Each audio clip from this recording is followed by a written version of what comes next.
కొన్నిసార్లు జీవితంలో బ్యాటిల్స్ ఉంటాయి, జీవితంలో పోరాటం ఉంది.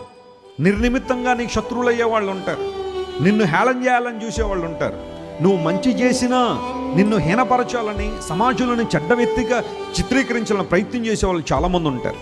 ఏదో రకంగా నిన్ను బలహీనపరచాలని, నీ విశ్వాస జీవితం నుంచి వెనకకు లాగాలని, భయకంపిత వాతావరణాన్ని నెట్టివేయడం ద్వారా నిన్ను నిర్వీర్యం చేసేయాలని చాలామంది ప్రయత్నం చేస్తూ ఉంటారు.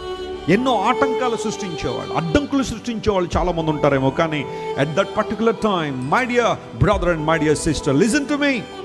The Bible says battle belongs to God when you lean towards God. దేవుని వైపు కనుక నువ్వు అనుకోగలిగితే, ఆయన వైపు కనుక నువ్వు తిరగలిగితే, నీ పక్షంగా యుద్ధం చేసేది ఎవరో? ఈ దేవుడే. All you have to do, place your faith on God. నీ విశ్వాసాన్ని ఎవరి మీద ఉంచాలా?